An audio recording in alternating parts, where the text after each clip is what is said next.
Hey everyone, happy Friday. Welcome to a new episode of the Red Devils Corner Kick podcast, a fan podcast dedicated to Manchester United Football Club. Don't forget to hit like, subscribe, follow, leave a comment, feedback about the pod. If you want to do any collaborations, please just shoot me a message, whether through socials or a DM, TikTok, X, and Instagram. Just search the Red Devils Corner Kick pod. RD Corner Kick Pod on X. I do apologize for not releasing an episode Wednesday and yesterday. I know I said I'd try to get one out Wednesday. Tried to get one out yesterday. Unfortunately, I wasn't able to. I still will be trying to get one out tomorrow. Just give me one moment, guys. I had a massive sneeze coming, and I didn't want to blare that into the microphone, so I do apologize. But yeah, sorry for not getting the episodes out. So I do apologize for not getting those episodes out, but I will be discussing the post game or the post game of Women's Champions League, catching up on Manchester United news. Obviously, there was the Ruben Amorim press conference today that happened. Unfortunately, not everything worked out, or sorry, I shouldn't say not everything worked out. Gave us some updates on Manchester United players. Sesko, he discussed that. Harry Maguire is now injured, though he was injured, and that's why he left the game against Spurs. So yeah, that's what we have here. But yeah, there's just and he talked about some transfers. Obviously we always get new updates in regards to transfers. I'm gonna keep saying this every episode again. We're always gonna have speculations as well about the transfers. One thing that just came into fruition today as well is the spending cap. That was announced today for the news update. So if you haven't seen that, actually, let's touch base with that. I saw that this morning coming through here. So this is brought to me through The Score. If you don't know, The Score it's in Canada. Benjamin Sesko. No, that's about Benjamin Sesko. It is what I'm looking for here. Okay. Premier League introduced. So again, this is through The Score as per the Associated Press. So Premier League introducing spending cap for next season. Premier League teams agreed Friday to introduce spending caps in England's top flight from next season. So this won't start until this summer transfer window. Clubs on the field spending will be restricted to 85% of their soccer revenue. Net profit or loss on player sales. There will also be an allowance for an extra 30%, but if clubs exceed that limit, they face a point deduction. English soccer's top clubs voted to implement the new squad cost ratio (SCR) and sustainability and systemic resilience (SSR) financial rules. They replaced the PSR, as we always know, which resulted in point deduction for Everton and Nottingham Forest in recent years. The league said in the new regulations were more closely aligned to those used by European soccer's governing body, UEFA. It said that the new rules promote opportunity for all its clubs to aspire to great success while protecting the competitive balance and compelling nature of the league.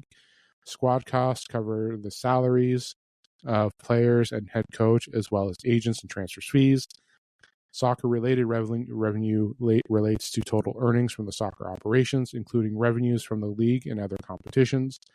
The league said club-generated revenues can include commercial deals and net profit from non-soccer events hosted at the stadium, such as concerts.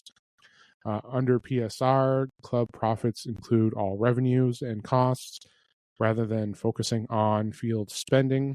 By concentrating on squad cost, SCR gives clubs greater freedom to invest in other aspects of their operation.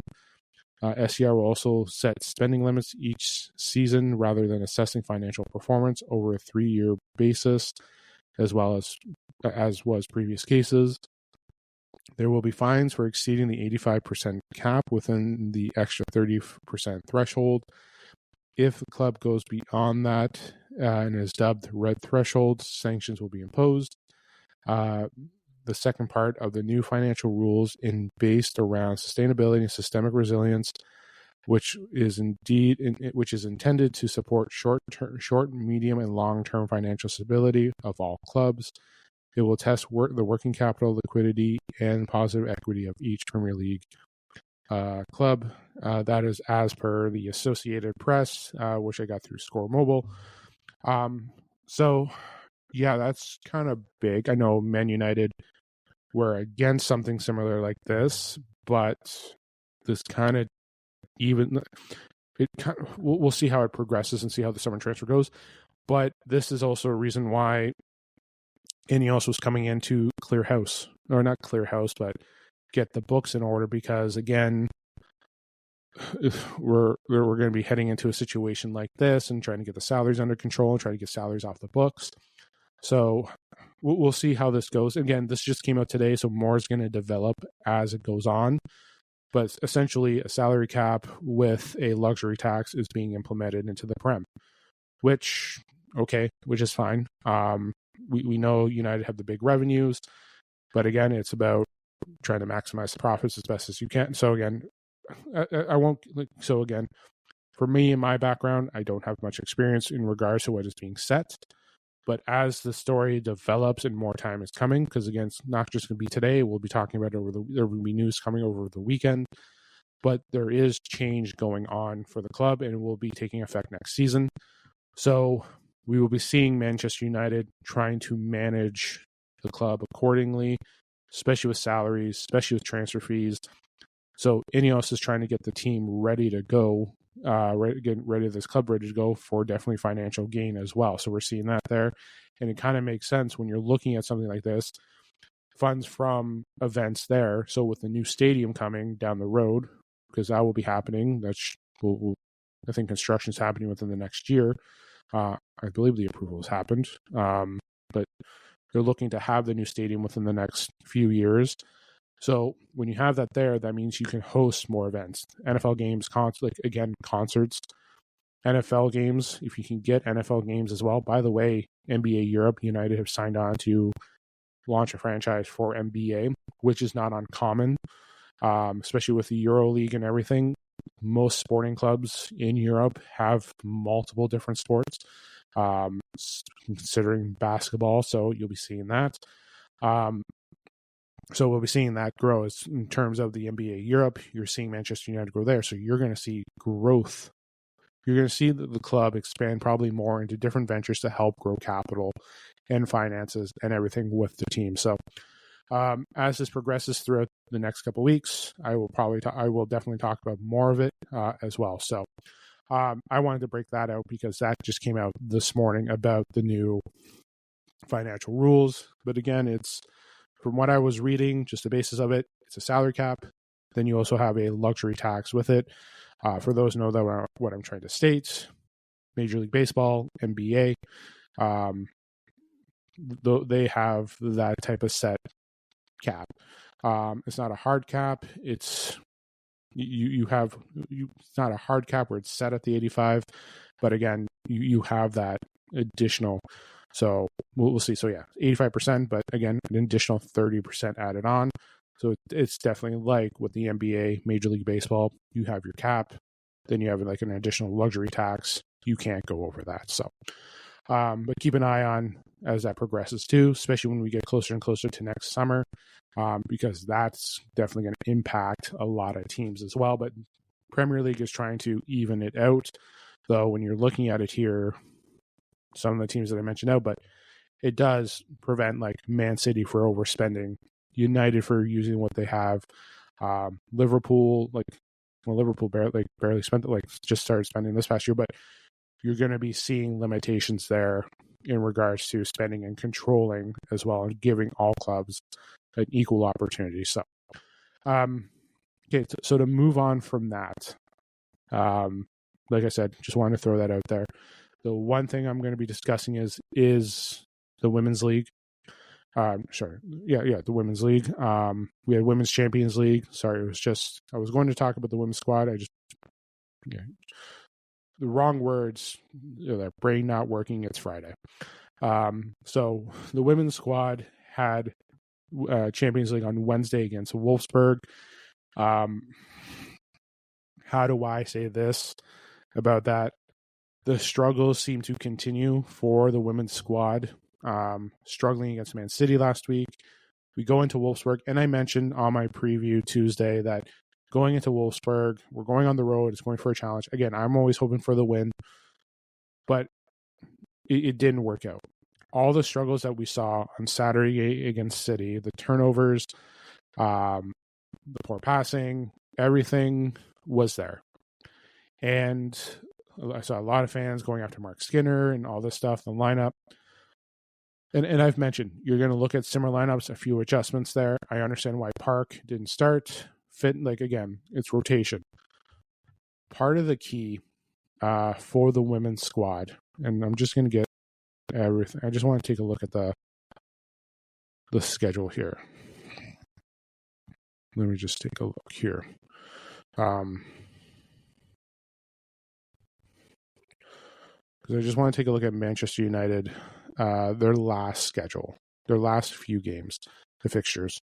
Okay. Let's just take a look here. So November 12th, go down here. Okay. So today is the 21st. So September 8th. So again, let's be realistic here. Yeah. So let me just pull up a calendar here, just so I can get some math. Just get myself right. So 1, 2, 3, 4, 5, 6, 7, 8, 9, 10, 11, 12. So including the 8th February, including November the 8th to the 19th, you had 12 days. In those 12 days, we had Aston Villa. We had PSG, Man City, and Wolfsburg. So we had 4 games in 12 days. And a lot of those players had been playing a lot of minutes. Most people were. Park especially was playing in a lot of those games as well. So the fitness and everything, it was there. You saw Riviere going down with injury, still getting up. Tissier, Sandberg, Mallard, Rodolfo, Mrs. You're having them playing extended minutes. So depth is coming into a question. Fitness is definitely coming into the question of of continuation of the team. So that's what we were looking at there. So that definitely shows there with the struggle with the amount of games that they're playing. And obviously last year they didn't play that same amount. This year is a new road. You're playing frequency amount of games in those days. So you're definitely looking at fatigue that's been hitting her. But going back to the game against Wolfsburg, listen, starting off with the first goal was great. I was ecstatic. Second goal, the clearance from Patel, no player picking up the ball, getting it back to Wolfsburg, they scored. Patel struggled. The back four struggled. The midfield struggled. Don't get me wrong, seeing Mallard and seeing Rolfo score was great. But the one thing, too, is the turnovers just kept piling on. And it happened in the second half. We had 2 poor defensive moves, and they scored quickly. Again, once we led in the first, they scored an additional 2. It was good that we got one back. We're only down by 1 going to half, but in the second half, it was a different story. It was just like watching City. Poor passing, executions, movement of the ball, turnovers. It was brutal. It was brutal. There was literally one where what was it? It was either Sandberg or George trying to pass. I believe it may have been one of those two, or it could have been Janssen. I can't remember exactly, but it was near the end. Might have been, yeah. But they're doing a pass back to the keeper, just a pick off, and boom, and a quick score. Mental errors was there, and hats off to Wolfsburg. Hats off to Wolfsburg. They took advantage of everything with Manchester United. They pressed well, they moved it, they took care of the turnovers and finished with the turnovers. They played extremely well in the game. And we went on the road, but they struggled. They struggled against a team that is playing very well. But in my, like I said, I'm always going to go with the win, and I expected, something there. But again, it was the turnovers. It was mental error. Again, they played against a tough opponent who capitalized. But again, the errors were there. You can go after the manager all you want, but Mark Skinner didn't tell the defender to pass the ball back to Patel, and then the defender not realizing that there was a Wolfsburg player there who can pick it off and score. Clearance was there. That it's kind of like with Aston Villa, Toys got the clearance out. Nobody was able to clear it out. It was just like the City goal last week. What was it? Hemp. I believe she gets the ball and just stood there with space right in front of her and puts it up top shelf. The errors were there.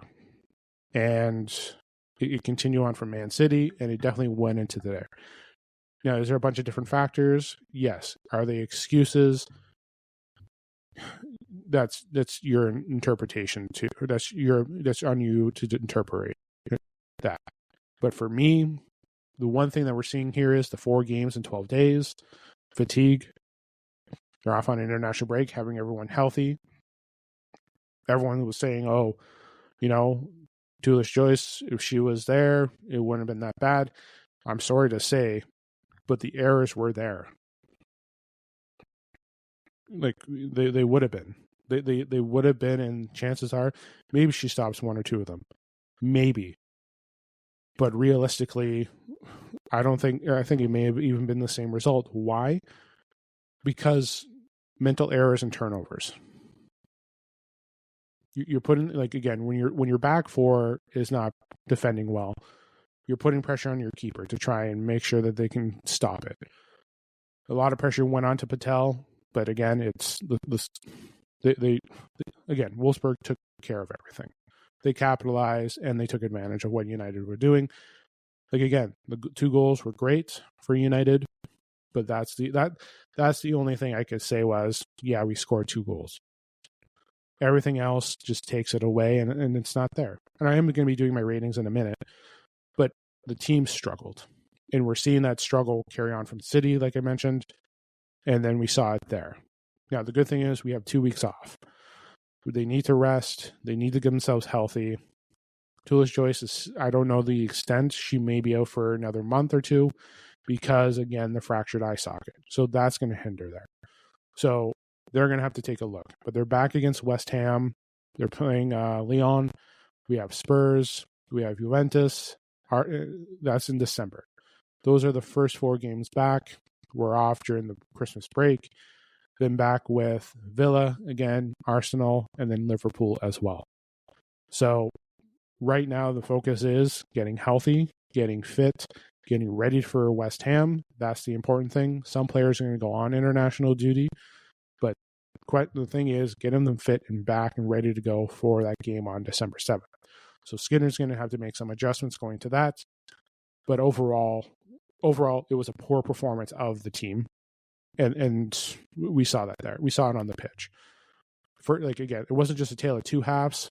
Yeah, you saw them get within 1 goal going into the end of the first half, but still giving up those goals in the first half showed mental lapses, fatigue. Wolfsburg played very well physically. They moved the ball well. And like I said, I can keep repeating it. They capitalized on United's mistakes. They did. They pressured them to the point where they made United make mistakes.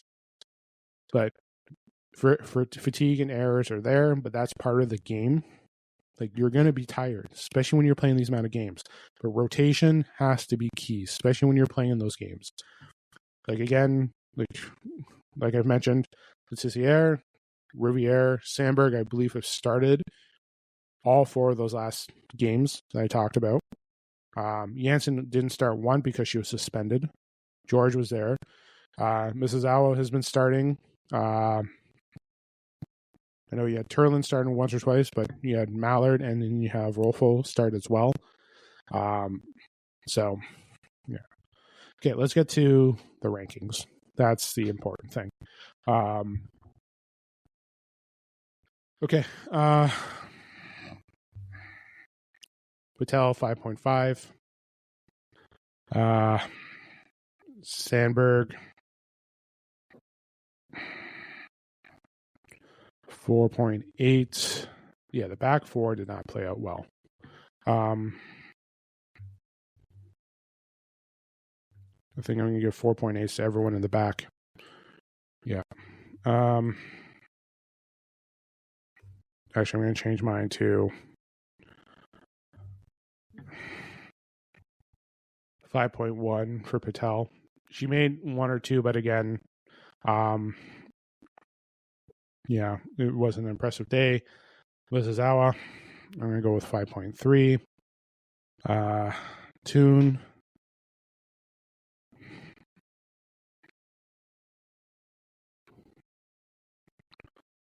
yeah, Toon started. Yeah, I'm going to 5.6.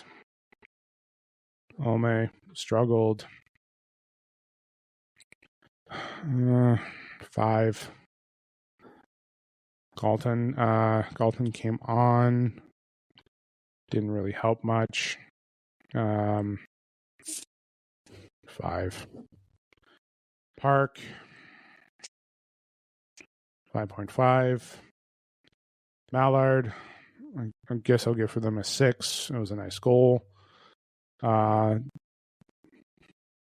Blundell didn't play.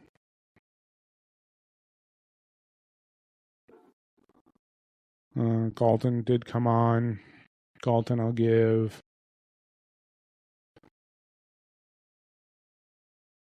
5 as well.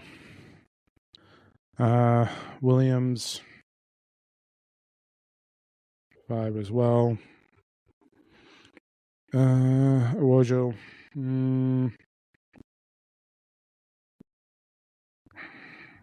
5. 5. George, 5. And yes, I forgot Rolfo, 6. Like, yeah, like it's great that they scored, but we still lost 5-2. It's, you might think what I gave is low and harsh, but no, they didn't. We still lost 5-2. It's great that they scored twice, but yeah, they struggled. So yeah, again, Patel 5.1, Sandberg, Janssen, Letizier, Riviere 4.8, Mizawa 5.3, Toon,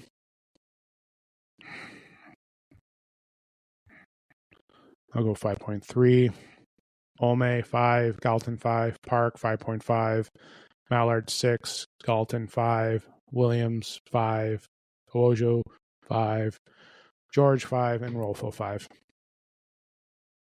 Yeah.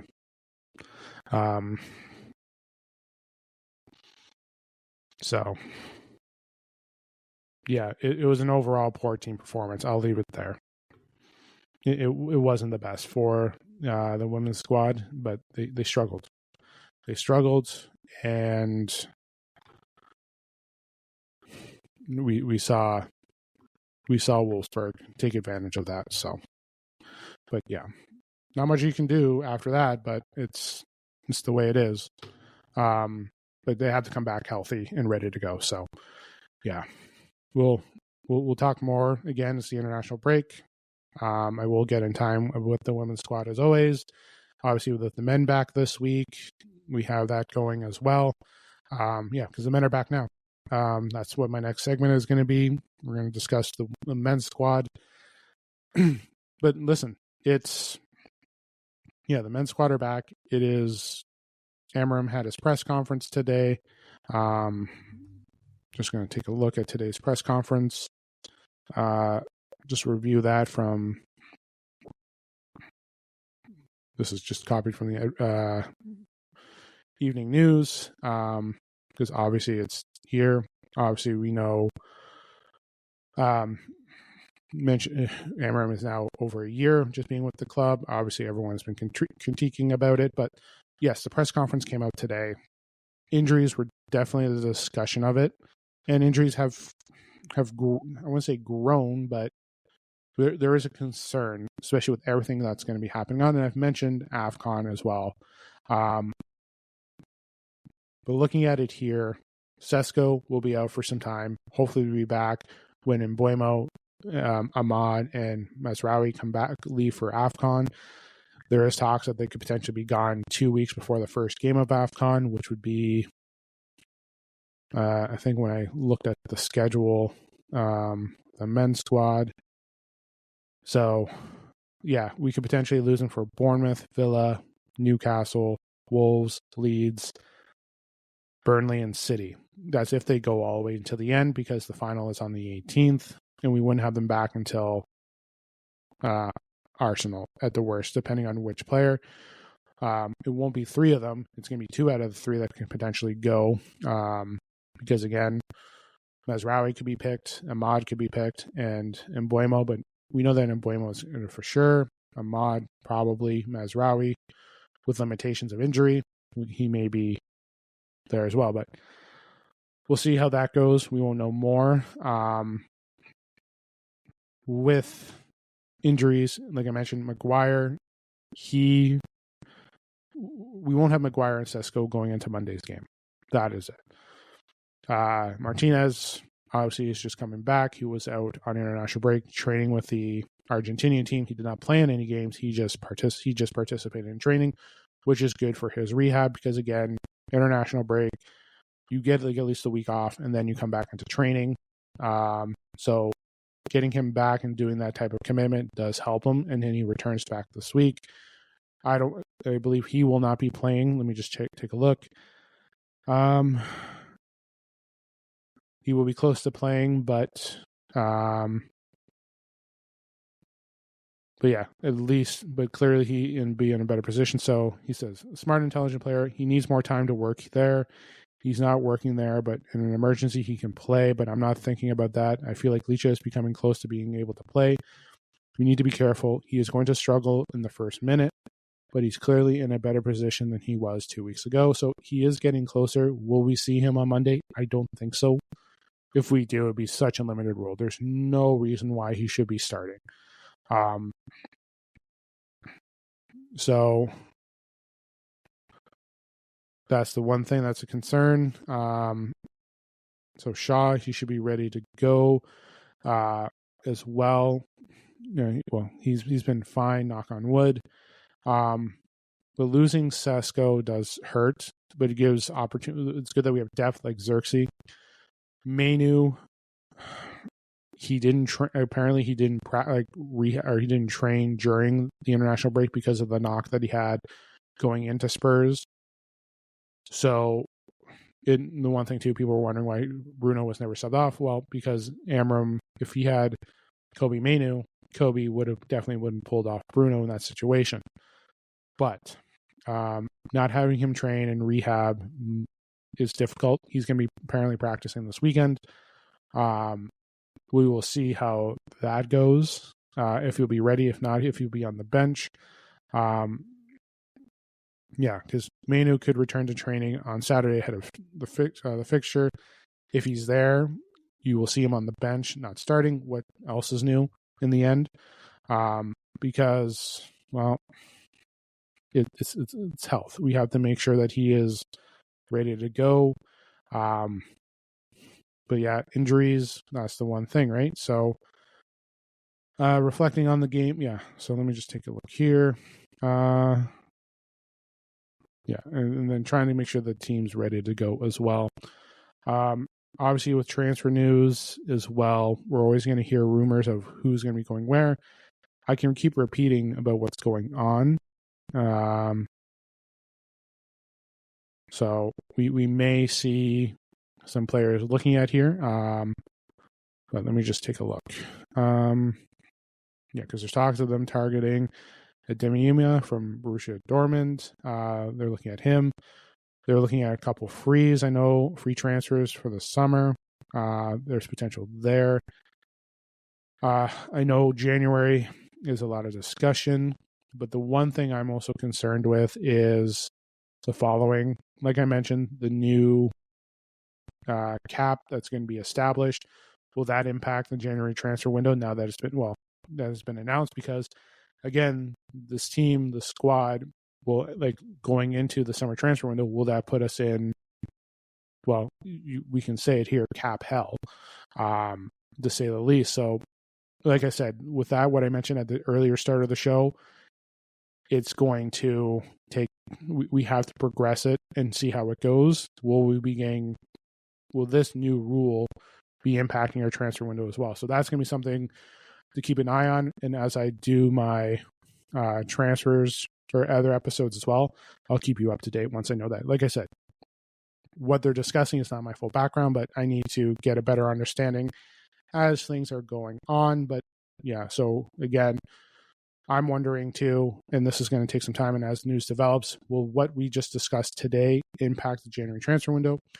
Or has Ineos been preparing for this to happen and then still prepare their transfer strategy as well? So it's just a matter of preparing ourselves and ready to go. So we'll see how it goes. So yeah, listen, I'm going to be doing an episode tomorrow. Tomorrow's my Everton preview as well. I know it was a little short-lived on talking the transfers, obviously bringing back the topic that I started off with, the new set cap. So we'll just wait and see and how that goes. But yes, transfers are still there. But the main concern is the injuries, getting the team prepared, and making sure everyone's healthy. And again, I'm going to go into more in tomorrow's preview because I'm setting up my lineup, looking at everything. Again, I'm also going to and also take a look at more things that are going on because, again, Saturday we will find out more about what's going to happen with the squad going into Monday too because, again, they will be training. So I'm going to leave the episode there. Like I said, I'll be back tomorrow with the preview. So I will talk to you guys tomorrow. Don't forget to hit like, subscribe, follow, whether on YouTube, Apple Podcasts, or Spotify as well. Instagram, TikTok, and X.